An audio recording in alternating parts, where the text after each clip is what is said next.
Assalamualaikum warahmatullahi wabarakatuh.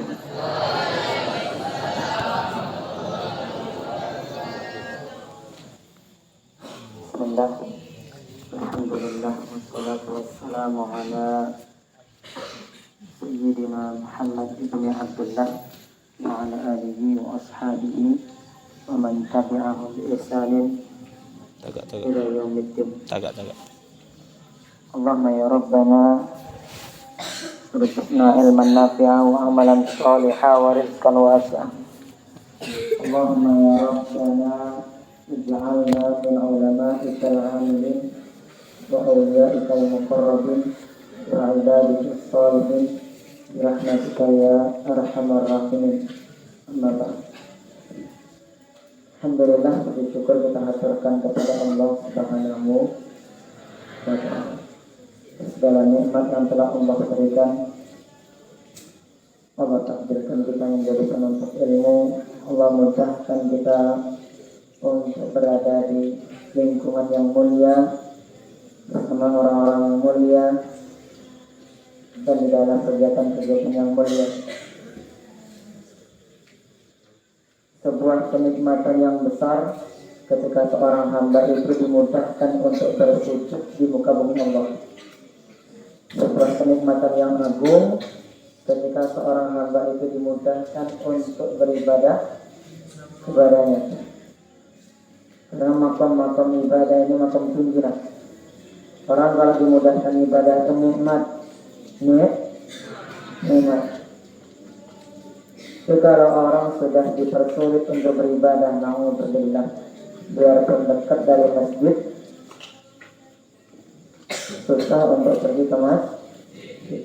Biarpun mendengar suara azan, belum tergerak hatinya menuju menyambut panggilan Tuhan.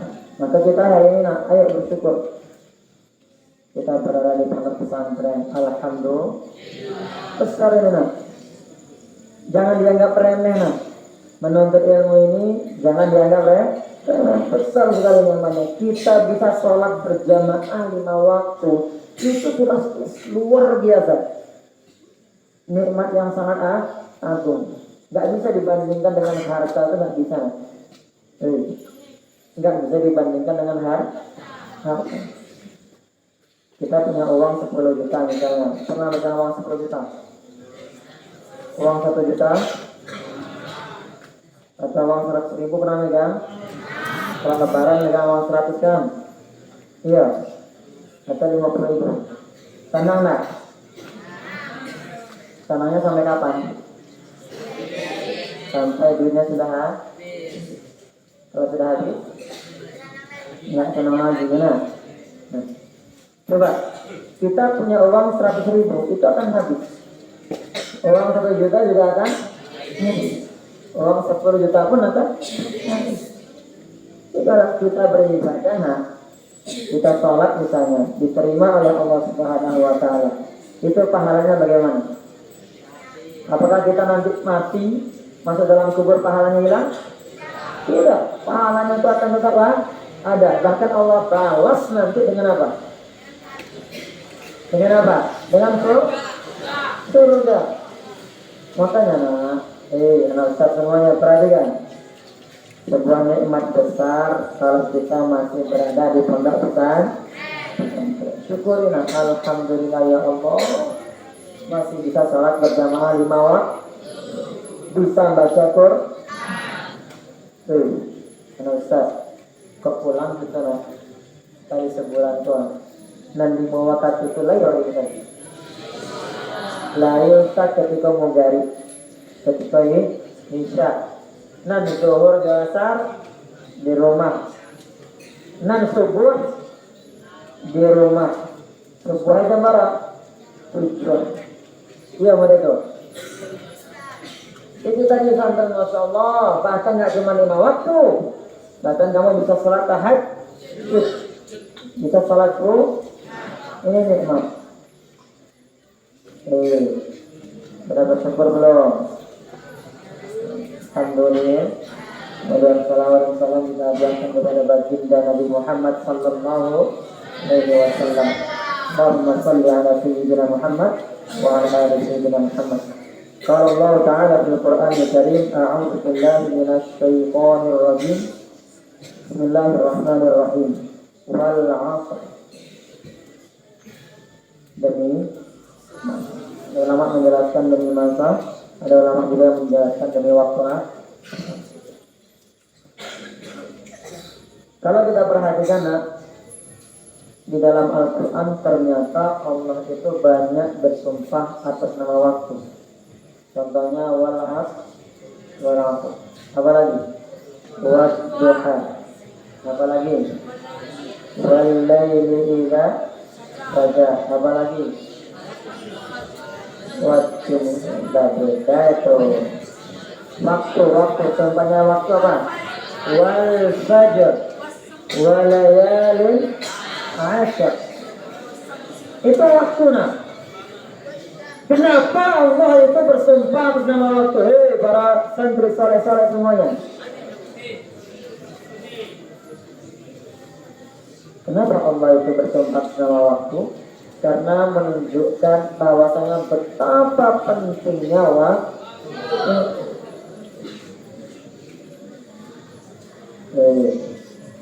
Kenapa Allah itu banyak bersumpah nama waktu? Ingin menunjukkan bahwasanya ya di antara hikmahnya itu ingin menunjukkan bahwasanya waktu itu sangat penting.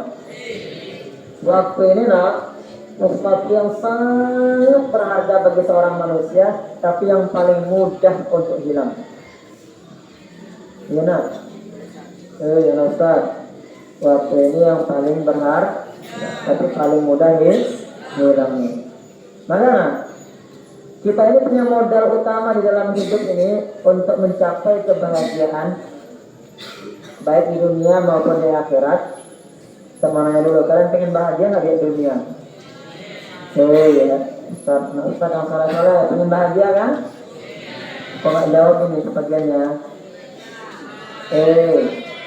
Ini di masjid nih. Pengen bahagia di akhirat ya? Allah berikan kepada kita modal utama diantaranya adalah waktu. Karena dengan waktu itu kita bisa manfaatkan untuk sesuatu yang baik, untuk beribadah. Kalau tidak berada dapat pahala. Maka anak Ustaz semuanya,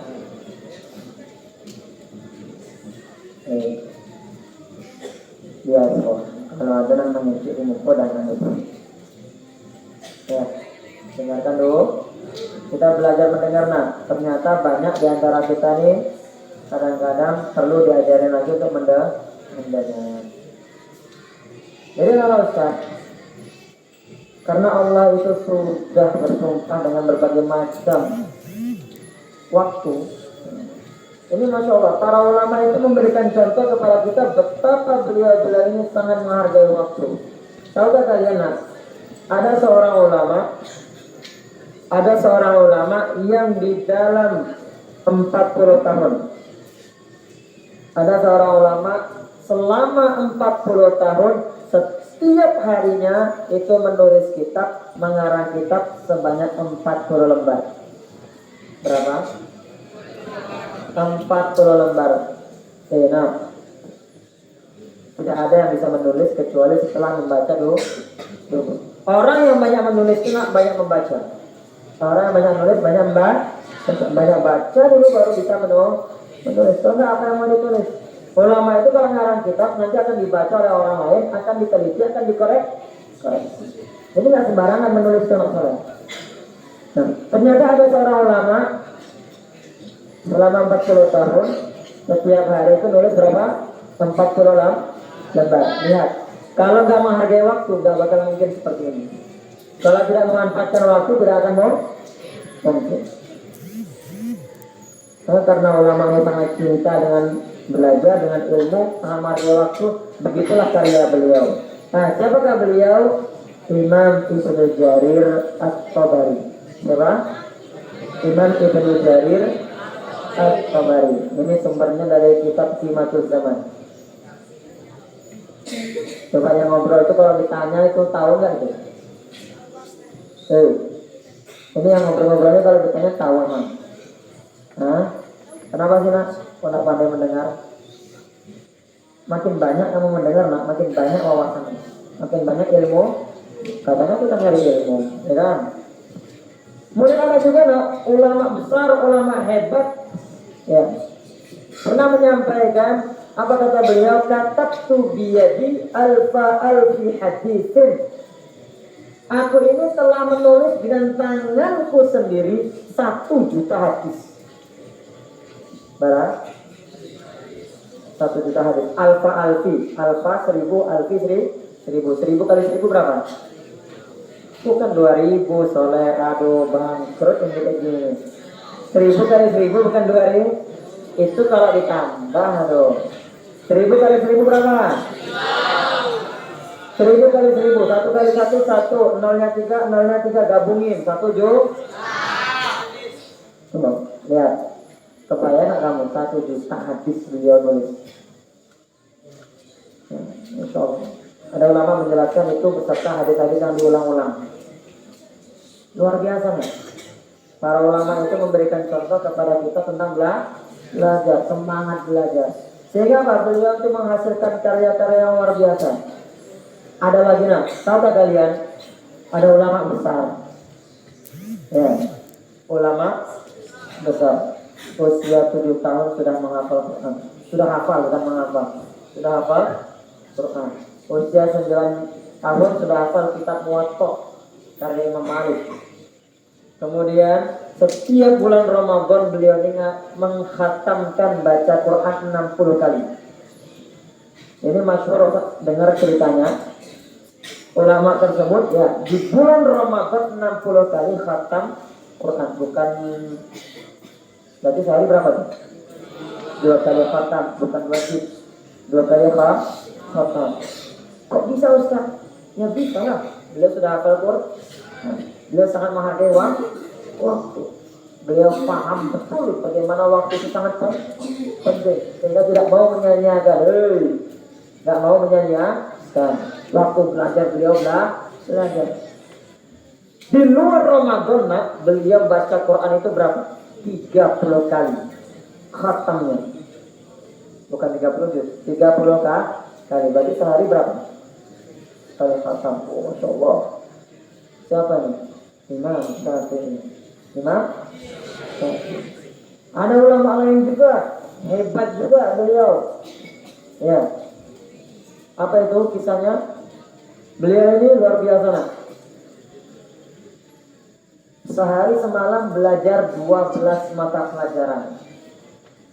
Bukan cuma setengah jam belajarnya. Ya, 12 mata pelajaran. Bahkan beliau terkenal jarang tidur dan makannya cuma sekali menjelang sahur. Di isya akhir gitu atau menjelang sahur. Ya. Dan dalam 2 tahun ketika beliau masa itu 2 tahun itu, ya, lam yada' jambahu 'ala al-ard. Ya, tidak meletakkan ya. Beliau tuh tidurnya nggak terlentang selama 2 tahun. Oh, 2 tahun nah.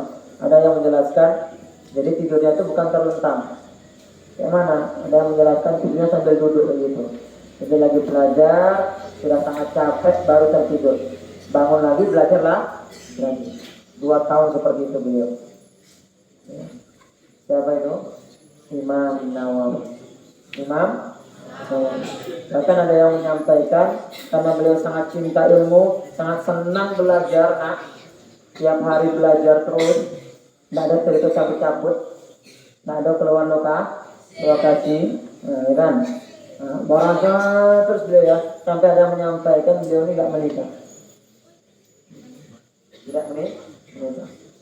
Ada yang menyampaikan dia ini, ya, Masya Allah, karena sudah tenggelam dengan belajar. Luar biasa. Imam Nawawi. Karangannya nak, banyak nak. Ada di antaranya hadis Arba'in yang kalian pelajari hari ini. Ada kitabnya Riyadus Shalihin, Raudut Talibin, ada Minhajut Talibin, ada At-Taqrib wa Taysir, karangan beliau banyak sekali. Kenapa seperti itu? Nah, karena beliau sudah sangat cinta dengan ilmu. Beliau tahu keutamaan menuntut ilmu. Apa di antaranya keutamaan menuntut ilmu? didoakan oleh ikan-ikan di laut, di lautan. Saya malaikat itu rela diinjak, dipijaki oleh para penuntut ilmu. Ya, Insya Allah. Apalagi pahalanya banyak sekali. Ya, guru-guru kita atau tradisi juga pernah menjelaskan keutamaan menjadi seorang ulama. Jadi begitulah. Bahkan tahu nggak? Kamu tanya lagi. Fuad, siapa dari ulama yang 10 tahun itu selalu mengarang kitab sebanyak 40 lembar setiap hari? Malu kayaknya mota dari tadi. Nggak dapat ilmu kan? Padahal ini ilmunya ya, cukup dengerin aja dapat ilmu, dapat semangat. Begitu nah, luar biasa. Ada lagi nah ulama, masya Allah ya, sangat senang dengan belajar. Jangankan sambil duduk, sambil jalan pun masih belajar, masih buka buku, masih ngafal kitabnya, masih belajar lagi jalan. Bayangin aja misalnya dari kamarmu ke kelas, dari kelas ke kantin, itu sambil baca. Bahkan nak, karena sudah tenggelam dalam belajar itu nak, sangat cinta dengan belajar dari itu. Ternyata beliau suatu ketika ketabrak hewan. Ada hewan yang nabrak beliau, akhirnya beliau wafat, meninggal dunia. Ya, insya ya. Ketabrak hewan, lagi belajar sambil jalan ketabrak meninggal dunia. Tapi meninggalnya dalam keadaan apa tuh? Dalam menuntut Masya Allah, luar biasa. Itu loh nak, contoh-contoh para ulama. Makanya para ulama itu banyak ilmu. Di antaranya apa? Benar-benar menghargai waktu. Karena Ustaz, kita sama Imam Syafi'i apa persamaannya? Sama-sama manusia. Terus kalau makan nggak tahu ya, Ustaz belum dengar makan Imam Syafi'i apa. Ya, yang jelas sama-sama punya waktu 24 jam. Ya Ustaz, kita punya persamaan Imam Syafi'i ini. Sama-sama punya waktu 24 jam. Jika Imam Syafi'i dalam 24 jam itu bisa sekali khatam Quran. Nah, kalau kita dalam 24 jam satu lembar, satu halaman Quran lumayan lah pada ini. Ya. Itu loh, nah, kita tiru beliau-beliau itu supaya semangat kita beribadah, supaya semangat kita belajar. Pengen nggak jadi ulama nak? Ya. Insyaallah ya. Ini saja yang mudah-mudahan bermanfaat. Untuk yang tampil tadi anak-anak Ustaz sudah lumayan bagus. Dipersiapkan lagi nak. Kalau tampil itu nak, kalau tampil tuh lihat orang, dilihat orang, dilihat yang dengar. Jadi jangan lihat ke bawah. Ya, itu. Kemudian kalau tampil itu benar-benar dipersiapkan bahannya. Kalau bisa ayat Quran yang sudah dibaca dihafal betul-betul hafal, hadisnya betul-betul hafal, supaya sebisa mungkin tidak ada kekeliruan. Baik, ini saja anak Ustaz, mudah-mudahan bermanfaat motivasi dari kisah-kisah para ulama tersebut. Semoga kita bisa meniru beliau. Belajar memang capek, tapi lebih capek lagi kalau nggak belajar. Dengerin kata-kata nih. Belajar memang capek, tapi lebih capek lagi kalau nggak belajar. Capeknya belajar cuma sesaat, sehari capek, nanti tidur hilang capek. Capeknya tidak belajar itu seumur hidup. Kenapa? Kalau nggak belajar jadi orang bodoh itu capek seumur hidup. Ini saja, mudah-mudahan bermanfaat. Mohon maaf. Wabillahi taufiq wal hidayah. Assalamualaikum warahmatullahi wabarakatuh.